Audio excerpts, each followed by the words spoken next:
Your Excellency, my dear brothers in St. Dominic and sisters in St. Dominic, I'm happy to be in one of my alma matres, as a honorary doctor of this institution. First of all, I want to thank Father Fessio and Ignatius Press for having produced an English translation, an English edition, have I to say an American edition, of that book. Father Fessio was my classmate in Regensburg, where we both were students of a certain Joseph Ratzinger. And since then, a great friendship has remained between us and has grown through the years. So I am particularly grateful for the work Ignatius Press has done through all these years. This was a gratis publicity for Ignatius Press. In July 2005, I had the imprudence to write a little paper in a local paper, an American local paper. I think it was the New York Times, if I remember well, and this little op-ed provoked nearly a tsunami of discussion. I didn't expect that, but I should have been more prudent addressing such a question in this country, in this newspaper. It is perhaps not so surprising that it raises a big discussion. After that tsunami, I decided to dedicate my annual catechesis in the Cathedral of St. Stephen's to this question, because I received so many letters insulting and approving and discussing and enriching letters that I decided it deserves a more careful treatment than it is possible in an op-ed, even in the New York Times. And the result is this little book I am honored to present today. First of all, I want to express my gratitude to science. I am absolutely not a natural scientist. I am a poor theologian. But I have always been interested in natural sciences, despite my very bad qualifications in mathematics in high school. And I must say I never have met any scientific discovery in all these years that has been in the slightest way contrary to my faith. But I have very often met affirmations that are opposed to my faith and that had the pretension of being scientific, but they weren't.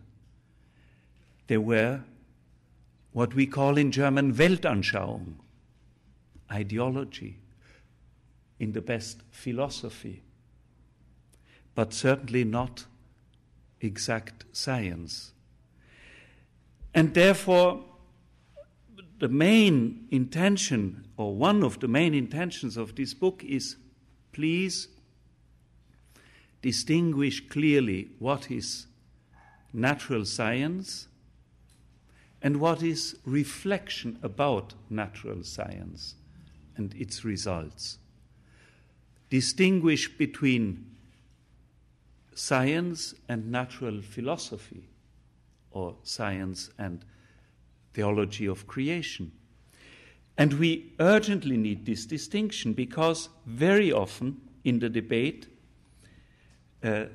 these lines are confused.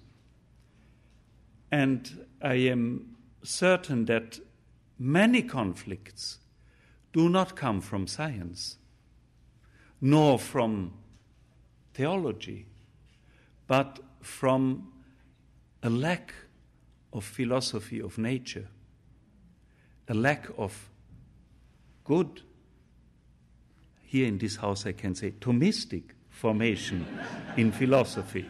It can also be another one, but why not Thomism? It is not so bad. We urgently need a clarification of what really is the presupposition of scientific research, scientific methodology. I had the great honor to be invited to address the Physical Society of Austria, all the professors or practitioners of physics in Austria, 300 people. And they asked me to address this whole debate. And I first of all insisted that we must, so to say, step back and look at what we are doing when we are doing science. And the main question I ask, following in this St. Thomas, and a master I deeply appreciate, Father Stanley Jackie, the historian of physics and modern science. It is the question, why is it possible to make science? Why does nature respond to our questions? Why can we understand this response of nature? In the next book, this is already a publicity for the next book of Ignatius Press, which is the minutes of a symposium held at Castel Gandolfo with the so-called Schülerkreis. Father Fessio was a participant, me too. I gave a paper among others, scientists and philosophers, and what is the most important, the Holy Father participated in the debate, and you have the literal transcript of the whole discussion, inclusively the wording of the Holy Father's intervention to this question of creation and evolution. And there, in my paper, I quote a German philosopher, well known to Father Richard, also Richard Schäffler,